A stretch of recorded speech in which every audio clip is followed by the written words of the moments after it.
함께 나눌 하나님의 말씀 신약성경 요한복음 19장입니다. 요한복음 19장 23절로 30절까지 말씀입니다. 요한복음 19장 23절로 30절까지 말씀 함께 같은 목소리로 말씀을 읽도록 하겠습니다. 군인들이 예수를 십자가에 못 박고 그의 옷을 취하여 네 깃에 나눠 각각 한 깃씩 얻고 속옷도 취하니 이 속옷은 호지 아니하고 위에서부터 통으로 짠 것이라. 군인들이 서로 말하되 이것을 찢지 말고 누가 얻나 제비 뽑자 하니 이는 성경에 그들이 내 옷을 나누고 내 옷을 제비 뽑나이다 한 것을 응하게 하려 함이로라. 군인들은 이런 일을 하고 예수의 십자가 곁에는 그 어머니와 이모와 글로바의 아내 마리아와 막달라 마리아가 섰는지라. 예수께서 자기의 어머니와 사랑하시는 제자가 곁에 서 있는 것을 보시고 자기 어머니께 말씀하시되 여자여 보소서 아들이니이다 하시고 또 그 제자에게 이르시되 보라 내 어머니라 하신대 그때부터 그 제자가 자기 집에 모시니라. 그 후에 예수께서 모든 일을 이미 이루어진 줄 아시고 성경을 응하게 하려 하사 이르시되 내가 목마르다 하시니 거기 신 포도주가 가득 담긴 그릇이 있는지라. 사람들이 신 포도주를 적신 해면을 우슬초에 메어 예수의 입에 대니 예수께서 신 포도주를 받으신 후에 이르시되 다 이루었다 하시고 머리를 숙이니 영원히 떠나가시니라. 아멘. 함께 인사하겠습니다. 아슈레. 오늘 우리는 금요일 새벽을 맞이하면서 요한복음 19장 23절로 30절까지 말씀을 통해서 십자가의 죽음으로 완성하신 구원이라고 하는 주제로 함께 은혜를 나누려고 합니다. 예수님은 모든 사역에 언제나 주도권을 가지고 행하셨음을 알게 됩니다. 십자가의 죽음까지도 마찬가지였음을 알게 됩니다. 예수님의 죽음은 스스로 선택하신 능동적 죽음이었음을 우리가 깨닫게 됩니다. 떠나가시니라에 해당하는 헬라어 파라디돔이라고 하는 이 단어는 능동형으로 이제 단어가 쓰여졌는데 예수님이 스스로 넘겨주셨다라고 하는 것입니다. 타의에 의해서 마지못해 상황에 이끌려서 그렇게 된 것이 아니라 스스로 넘겨주셨다. 그런데 스스로 넘겨주시기 위해서 그 일이 진행되기까지 예수님께서 취하셨던 행동은 우리에게 좋은 본이 되십니다. 예수님은 때가 이른 것을 아시고 예루살렘에 마지막으로 입성을 하시게 되죠. 그리고 예수님은 그 거사를 앞두고 겟세마네 동산에 가셨어요. 그 겟세마네 동산에서 예수님이 기도하세요. 하나님, 내가 죽게 되었습니다. 하나님, 죽게 되었습니다. 라고 하는 거예요. 그 기도를 하시면서 땀방울이 핏방울이 되기까지 모든 모공들이 터지면서 여러분 피가 쏟아지는 이런 고민스러운 상황들을 하나님 앞에서 직면해요. 사랑하는 여러분, 어떤 상황이 펼쳐진다고 그 상황 앞에 내가 직면하게 되면 사람은 열받게 돼 있어요. 자기를 감당할 수 없어요. 그때 우리는 주 앞에 나가야 하고 주님의 십자가 아래에 나아갈 수 있어야 돼요. 그때 하나님께서 우리를 다스려 주세요. 예수님께서 하나님 아버지께 기도했던 내용들을 살펴보면 이 잔이 내게서 지나가게 하옵소서. 그러나 나의 원대로 되지 아니하고 아버지의 뜻대로 되기를 원합니다라고 하나님께 기도하시죠. 우리가 늘 하나님께 본받으면서 기도해야 될 내용이에요. 우리는 이미 구원받은 자로 하나님의 손에 붙잡힌 바 된 사람이에요. 바울의 표현을 빌리자면 붙잡힌 바 된 것을 잡으려고 쫓아가는 사람이라고 하는 거예요. 이것을 뿌리치고 내 마음대로 살려고 하는 것이 아니라 내 삶의 주인 되시는 주님께 붙잡혔는데 주님과 함께 가려고 하는 거예요. 우리가 여러분 개 목줄을 매잖아요. 개 목줄을 매는데 요즘은 목줄이 자동으로 풀렸다가 또 안으로 말렸다가 여러분 이렇게 되도록 돼 있어요. 그런데 이게 한계가 있어요. 한계를 벗어나면 개가 주인을 끌고 다녀요. 이것은 개도 고통스럽고 사람도 고통스러운 거예요. 그런데 주어진 범위 내에서 개는 자유를 누릴 수가 있어요. 오늘 그리스도인의 삶이 무엇일까? 주어진 범위 내에서 자유를 누려요. 주어진 범위 내에서 하나님이 내게 주신 은혜를 따라 주도권을 가지고 무엇을 결정할 수 있어요. 그런데 이 범위를 벗어나면 이것은 방종이에요. 하나님께 불순종이에요. 사랑하는 여러분, 마치 우리가 그렇게 살면서 그것이 잘 사는 삶이라고 착각을 하고 있다고 한다면 우리 마음 가운데 대단한 영적 정신 착란증이 일어나고 있다고 우리는 생각을 해야 할 것입니다. 스스로 선택하신 십자가의 죽음이기 때문에 예수님은 모든 것을 이루신 후에 영광스러운 승리의 의미로 다 이루었도다라고 말씀하세요. 우리는 십자가에서 처형을 당하고 있는 그의 상황을 보면 다 이루었도다라고 하는 말이 자포자기처럼 들려야 될 거예요. 그런데 예수님은 자포자기하거나 절망하거나 좌절하는 그런 상황에서 다 이루었다고 말씀하신 것이 아니라는 거예요. 목적과 소명을 이루는 삶에는 영광과 상급이 있다고 하는 것을 분명히 바라보면서 예수님께서 다 이루었다라고 완성된 이야기를 하십니다. 내 계획, 내 생각, 내 아집에 의한 주도가 아니라 하나님 아버지 뜻에 합당하게 순복하는 삶의 태도로 그 뜻을 찾고 구하며 그것에 따른 주도적인 삶이 그리스도인들의 삶입니다. 자신들이 무엇을 하는지도 모르고 그저 상황에 따라 이끌려 다니고 시간이 지난 후에 후회하는 인생이 아닌 하나님의 뜻을 따라 주의 영광이 되는 삶으로 주도 면밀한 인생으로 살아야 된다라고 하는 것이죠. 군인들은 예수님의 옷을 나누어 가지고 속옷을 제비 뽑아 가집니다. 이 군인들은 자신들이 하는 일이 어떤 일인지도 모르고 그저 상황에 따라서 웃고 즐기면서 그 일을 하고 있습니다. 예수님은 모든 일들이 이미 이루어진 줄 아시고 성경을 응하게 하시려고 내가 목마르다라고 말씀을 하십니다. 사람들이 신 포도주를 예수님의 대니 예수님이 받으신 후에 다 이루었다 하시고 영원히 떠나가셨다라고 오늘 30절이 기록하고 있습니다. 예수님의 십자가는 빼앗고 죽이는 죄악과 멸망의 역사를 구원과 사랑과 평화의 역사로 전환시키려고 하는 하나님의 열망을 실현시킨 사건이라고 말할 수 있습니다. 그러므로 예수님의 십자가는 인류에게 유일한 소망이며 마지막 소망입니다. 예수님은 십자가에서 고통스러운 죽음을 담당하셨지만 이 사건만큼 인류에게 큰 축복을 안겨준 사건은 없었다라고 하는 것입니다. 왜냐하면 인류가 해결할 수 없는 무거운 짐이며 영원한 절망이 죄와 죽음의 문제였습니다. 그리스도의 구속사역으로 이 문제를 완전히 해결하였기 때문에 예수님에게는 고통스럽고 치욕스러운 일이었지만 우리에게는 말로 표현할 수 없는 하나님의 은총이며 축복이었다라고 하는 것이죠. 구약은 예수님의 순환에 관해서 말합니다. 여러분 39권의 구약 성경이 일관되게 무엇을 말하냐면 메시아를 말해요. 메시아를 가리켜요. 메시아의 오심을 통해서 하나님의 사랑을 우리에게 보여주고 있어요.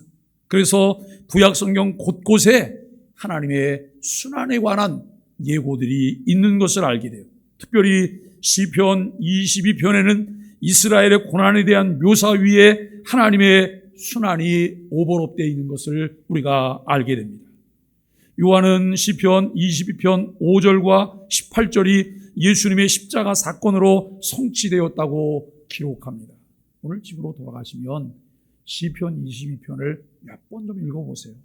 시편 22편이 이번 주간 고난주간과 어떤 관계가 있나, 이 부분을 함께 좀 살펴보시면 좋을 것 같습니다. 시편 22편 전체가 예수님의 고난에 대한 예언입니다.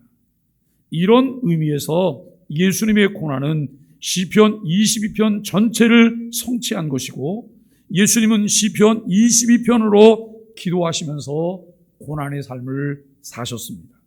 성부 하나님의 계획에 의해 보내심을 받았다고 하는 것을 한시도 잊지 않았고, 성경의 예언을 이루시는 삶에 충실하게 순종하셨다는 거예요. 근데 여러분, 그 삶을 위해서 보내심을 받았지만 흔쾌히 기쁜 마음으로 그 길을 따라갈 수 없다면 매 순간마다 삶이 불만족스러웠을 거예요. 매 순간마다 불편했을 거예요. 그런데 예수님의 삶은 그와 같은 삶이 아니었음을 알게 됩니다. 우리 그리스도인들의 삶도 값으로 산 것이 되었기 때문에 하나님의 영광을 위한 삶이 되어야 합니다. 말씀을 통해 그것을 어떻게 구체적으로 실천하며 순종할 수 있는지를 배우고, 성령님을 의존하는 기도의 능력을 힘입어서 하나님의 뜻에 합당하게 생활해야 합니다. 우리는 그 일에 부르심을 받아 풍성한 하나님의 나라를 누리도록 부름받은 사람들입니다. 세상의 유행과 가치를 따라 사는 사람들이 아니라 하나님 나라의 가치를 따라 사는 사람들이 되도록 말씀을 주야로 묵상해야 하고, 그 말씀이 나를 주도적으로 지배하도록 말씀에 나를 맡기실 수 있으셔야 합니다. 예수님은 십자가의 길을 가시면서 버림받은 것으로 보일 때 십자가의 이 고뇌를 경험하시는 상황에서 시편 22편 서두를 언급하심으로써 하나님을 향한 신실함을 지키셨음을 알게 됩니다. 기도를 계속하심으로 고난의 시간을 감당하셨습니다. 시편 22편을 성취하시면서 가장 고통스러웠던 순환의 길을 가셨고, 신앙의 승리와 하나님의 나라의 승리를 이루실 수 있으셨습니다.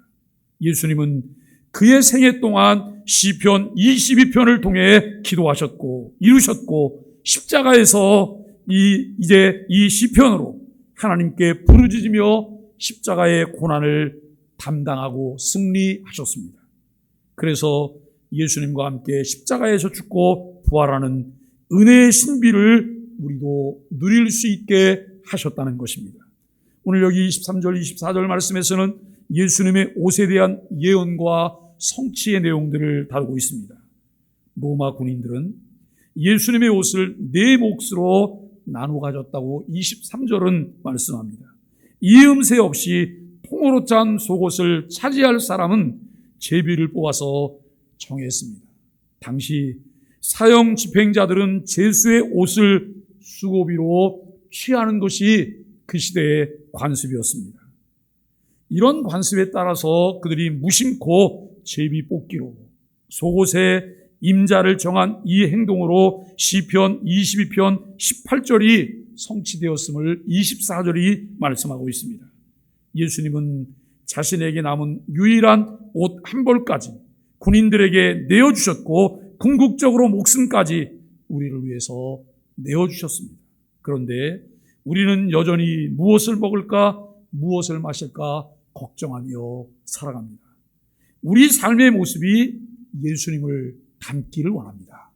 그 말씀이 가르치며 인도하는 대로 맡겨드림으로 말씀을 통한 하나님의 은혜가 우리의 삶 가운데 넘치기를 바랍니다. 여기 25절로 27절까지 말씀에는 예수님에 대한 말씀입니다. 군인들의 무지하고 잔혹한 모습과는 대조적으로 예수님 곁에는 사랑과 충성을 다하는 사람들이 있었습니다. 예수님의 모친과 이모, 그리고 글로바의 아내 마리아, 막달라 마리아, 그리고 주님께서 지극히 사랑하셨던 제자 요한입니다. 요한 외에 다른 제자들은, 여러분 제자들조차 두려워서 도망간 상태에서 이 여인들은 마지막 골고다 언덕까지 주님과 동행했다고 하는 것을 알게 돼요. 사실 우리는 베드로가 예수님을 부인하고 제자들이 다 도망갔다고 하는 것이 우리 마음에 너무 강렬하게 각인이 되었어요. 그것 때문에 예수님이 십자가의 길을 가는 길 과정 가운데서 어떻게 헌신했던 사람들의 모습들을 때로는 놓치게 돼요. 억지로 십자가를 졌던 구레네 시몬, 예수님께서 십자가에 못 박혀 죽으시고 난 이후에 공회원임에도 불구하고, 그 당시에 여러분 고급 관리였음에도 불구하고 자기의 불이익을 생각하지 아니하고 예수님의 시신을 요구하고 새 무덤에 장사를 했던 아리마대 요셉, 그리고 예수님을 위해서 상품을 준비하고 예수님께 나아갔던 자들, 우리는 다양한 사람들의 헌신이 있었다라고 하는 거예요. 어려운 상황이고 위기의 상황이고 불안정한 상황이고 공포의 상황이에요. 그럼에도 불구하고 하나님께서는 곳곳에 그 일에 합당한 자들을 하나님이 세우셔서 쓰임받게 하셨다는 거예요. 하나님, 언제든지 열린 마음으로 쓰임받게 하여 주옵소서. 주님께 드림이, 주님께 헌신함이 마음의 기쁨이 되게 하시고 즐거움이 되게 하시고 하나님의 은혜가 되게 하시고 그것이 하나님의 놀라운 축복인 것을 깨닫게 하셔서 매일매일 삶 가운데 우리 안에서 일어나는 선한 마음들을 주체할 수 없도록 주님 나를 도와주옵소서 기도하게 되기를 간절히 바랍니다. 여러분, 참된 사랑은 어디든 주님과 함께하며 자신의 것을 아낌없이 드리게 합니다. 하나님이 주시는 은혜는 우리들에게 순종과 헌신의 삶을 살도록 인도해 주심을 우리는 깨닫습니다. 오늘 우리가 있는 곳에서 주님과 함께하며 진실하게 주님을 사랑하고 끝까지 충성을 다하는 은혜를 입은 자로 살아갈 수 있게 되기를 간절히 바랍니다. 예수님은 제자 요한에게 예수님을 돌보아 달라고 부탁하시는 말씀이 26절, 27절에 기록되어 있습니다. 예수님은 세상을 구원하시는 중대한 사명을 감당하기 위해 십자가에 달리신 상태에서도 어머니를 향한 사랑과 관심을 놓지 않았습니다. 가장 고통스러운 순간에도 사랑의 책임을 다하심으로 참 사랑의 모범을 보여주셨다고 하는 것이죠.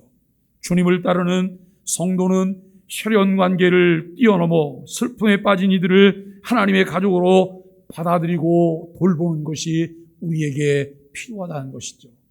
주님은 우리에게 진정한 하나님 나라 가족 개념을 가르쳐 주셨어요. 누가 내 어머니며 내 모친이냐? 내 아버지의 뜻대로 행하는 자가 내 어머니며 내 형제들이다 라고 말씀을 하셨습니다. 여러분, 우리가 신앙이 깊어지고 말씀을 깨닫게 되고 은혜 속에 살게 되면 우리가 가지고 있었던 기본적인 세상적인 관념과 가치관으로부터 벗어나는 거예요. 이것은 기본 베이스예요. 이것은 기본 베이스고 이것을 뛰어넘어서 우리가 하나님 나라 가족 삼으실 수가 있어야 된다라고 하는 것을 깨닫게 되어집니다. 요한일서 3장 23절 말씀에 보면 그의 계명은 이것이니 곧 그 아들 예수 그리스도의 이름을 믿고 그가 우리에게 주신 계명대로 서로 사랑할 것이니라라고 말씀하십니다. 오늘 여기 28절로 30절까지에서는 다 이루었다라고 예수님 말씀하시죠. 예수님은 상상할 수 없는 고통 속에서도 하나님의 계획이 성취되고 있음을 의식하셨음이 28절을 통해 여러분 보여집니다. 그리고 내가 목마르다라고 하셨는데 이것은 단순히 탈수 현상 때문에 말씀하신 것이 아닙니다. 시편 69편 21절의 예언인 그들이 목마를 때에는 초를 마시게 하였사오니 라고 하는 예언의 성취를 위해서 예수님이 하신 거예요. 어떻게 보면 참 사소해 보이는 일이잖아요. 그런데 예수님은 아버지의 뜻을 이루기 위하여 사소한 것도 놓치지 않고 그대로 따라가셨다는 거예요. 그대로 순종하셨다는 거예요. 여러분, 우리가 신앙생활을 하면서 정말 신앙생활 잘하기를 원하잖아요. 하나님이 주신 은혜 속에 믿음으로 살기를 원하잖아요. 내 신앙을 통해서 사랑하는 가족들의 영향이 미쳐지기를 원하고, 사랑하는 가족들과 가족의 울타리를 뛰어넘어서 우리가 여러분 친지와 이웃들에게, 결국은 땅끝까지 열방들에게 신앙의 영향을 미치며 살기를 원해요. 매일매일 주님 때문에 우리가 즐거움으로 눈을 뜨게 되기를 원하고, 주님 때문에 우리가 서로 사랑하기를 원하는 이런 마음이 우리에게 있어요. 그런데 내 마음의 열망과 나를 통해서 이루어지는 행동이 달라요. 내 마음에서 일어나는 생각들이 달라요. 왜 그럴까요? 우리가 여러분 죄악의 구덩이 속에서 살았잖아요. 죄악의 구덩이 속에서 살았어요. 제가 어릴 때 저희 동네는 다 푸세식 화장실이었죠. 푸세식 화장실이고, 어떤 집들은 집안에 화장실이 있었지만 여러분 동네 한가운데 공동으로 쓰는 화장실도 있었어요. 그런데 어느 날 저희 옆집에 사는 형이, 저보다 나이가 한 8살 정도쯤 많은 형이 있었어요. 난리가 났어요, 동네에서. 왜 그랬냐 그랬더니, 저희 그 집 뒤에 꽤 큰 집이 있었는데 큰 집에 화장실이 좀 넓었어요. 근데 대부분 화장실이 있으면 화장실 옆에는 거름을 쌓는 곳이 있었거든요. 그런데 그 화장실이 꽤 넓으면서 깊었어요. 근데 여러분, 이 나무 2개 걸쳐놓은 화장실인 거예요. 이 형이 화장실에 들어갔다가 발을 잘못 디디면서 그 화장실 속으로 빠졌어요. 빠졌는데 머리까지 다 빠진 거예요. 그걸 마침 누가 봤기 때문에 건져냈잖아요. 건져내서 집에 와서 씻기고 그러는데, 이건 뭐 냄새가 말로 표현할 수가 없는 거예요. 쇠식 화장실은 그냥 쑥 내리면 다 지나가니까 그렇게 냄새가 없지만, 새벽부터 아주 진짜 리얼하게 지금 나는 냄새. 근데 그 냄새가 우리들의 모습 아닐까요? 거기는 오랫동안 묵힌 이게 오물들이기 때문에 냄새가 말도 못해요. 그런데 거기에 빠졌다 나왔는데요, 냄새가 많이 나죠. 그 다음에 이 변에 의해서 독성이 그 몸에 퍼지기 시작하는데 말로 표현할 수가 없어요. 그런데 우리는 철없이 그 다음부터 그 형 이름을 이렇게 바꿨어요. 똥형이라고. 똥형 그랬어요. 처음에는 화를 내는데 그 이야기를 막 중독이 됐는지 다음에는 화도 안 내고 그냥 웃고 말더라고요. 근데 지금 생각해보면 우리는 참 못됐다. 예? 못됐다. 그 사람에게는 평생 잊을 수 없는 아픔인데, 그 아픔을 아무 생각도 없이 매일 건드리면서 가고 있었다라고 하는 이런 생각들을 해보게 되죠. 여러분, 우리가 예수님께서 이제 이 내가 목마르다 시편의 예언을 성취하시기 위해서 예수님이 그렇게 하셨습니다. 군인들은 식초, 술에 담근 해면을 우슬초에 메어서 예수님의 입에 대주었습니다. 예수님은 타는 듯한 목마름을 나타내심으로 죄인을 향한 강렬한 사랑의 갈증을 보여주셨음을 알게 됩니다. 예수님께서 십자가의 모진 고통을 당하시면서 우리에게 주신 사랑이 그렇게 강렬한 사랑이었음을 알게 됩니다. 다 이루었다라는 마지막 부르짖음은 승리의 선언인 것을 30절을 통해 보여줍니다. 이 말은 원래 모든 것을 다 지불했다고 하는 상업 용어로 모든 구속사역이 성취되었다, 완성되었다라고 하는 의미로 사용했어요. 값이 다 지불되었다는 거예요. 율법은 죄의 값을 요구하잖아요. 우리 각자가 지은 죄값이 우리에게 있는 거예요. 그래서 그 죄값에 의해 우리는 사단의 손에 붙잡혀 있었어요. 사단의 소유였어요. 사단이 그것으로 자기 소유권을 주장하면서 우리를 놓지 않으려고 했어요. 그런데 예수님께서 십자가의 대속의 죽음을 통하여 그 속전을 지불하신 거예요. 값을 지불했어요. 이제 모든 채무가 끝났다라고 하는 의미로 예수님이 다 이루셨다라고 말씀을 하셨습니다. 다른 말로 표현하면 우리를 구원하기 위해 속전 값을 지불하셨다고 하는 말씀이고 과업은 완수되었다고 하는 그런 의미이시죠. 예수님은 모든 인간의 죄를 짊어지시고 십자가에서 죽으심으로 공의의 형벌을 담당하셨습니다. 예수님은 죽기까지 복종하심으로 하나님 아버지를 영화롭게 하셨습니다. 그리고 먹일 머리를 숙이시고 영원히 돌아가십니다. 우리는 예수님의 십자가로 구원이 완성되었음을 확신합니다. 십자가에서 대속물로 값을 지불하고 우리를 사셨기 때문에 우리는 하나님의 소유가 되었다고 하는 것을 확신합니다. 나는 내 것이 아니라 하나님의 것입니다. 나는 내 것이 아니라 하나님의 것입니다. 나는 사단의 것이 아니라 나는 하나님의 것입니다. 예수님의 소유입니다라고 우리는 선언해야 합니다. 이 세상의 권세 잡은 자들이 우리에게 더 이상 요구할 것이 없습니다. 이 완전하고 충분한 십자가의 은혜로 매일 매순간 하나님의 평강을 누릴 뿐만 아니라 의와 실학과 평강인 하나님의 나라를 선포하며 그 나라를 보이는 사람으로 우리가 살아가야 합니다. 십자가 주변에는 잔악하고 무지한 사람들이 많았지만 사랑스럽고 충성스러운 사람들도 있었습니다. 예수님은 마지막 순간까지 사랑의 마음을 놓지 않으셨습니다. 사랑하는 소망의 가족 여러분, 예수님은 자기 사람을 사랑하시되 끝까지 사랑하셨다라고 말씀하십니다.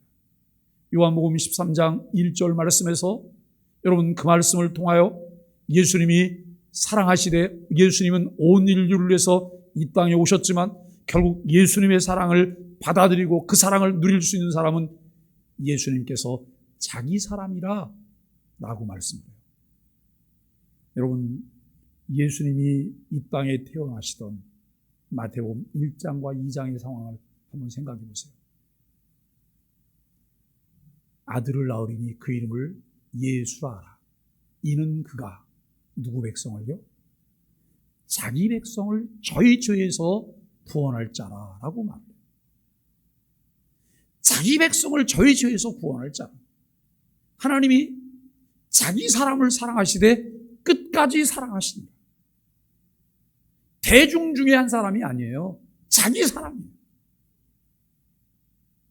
구약 성경에서는 이렇게 말을 해요. 내가 너를 어떻게 불렀다고요? 지명하여 불렀다고요.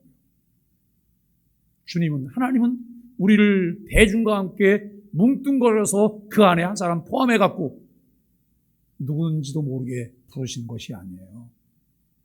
지명하여 불렀다고 말을 해요. 하나님은 나를 아세요. 하나님은 나를 아시고 나를 기억하시고 나를 사랑하세요. 그리고 하나님은 오늘도 나를 통해서 영광을 받기를 원하시고 나도 주님처럼 살기를 원하십니다. 나를 통해서 하나님의 나라가 확장되기를 원하고 나를 통해서 하나님의 놀라우신 영광을 받기를 원하십니다. 예수님께서 물과 피를 다 쏟으시고 진액 한 방울도 남기지 않으셨던 것처럼 그 마음에 가득한 사랑을 다 부으셨습니다. 그렇게 예수님은 모든 것을 이루시고 승리하셨습니다. 이 승리의 외침을 마음에 새기며 담대하게 살아가야 합니다.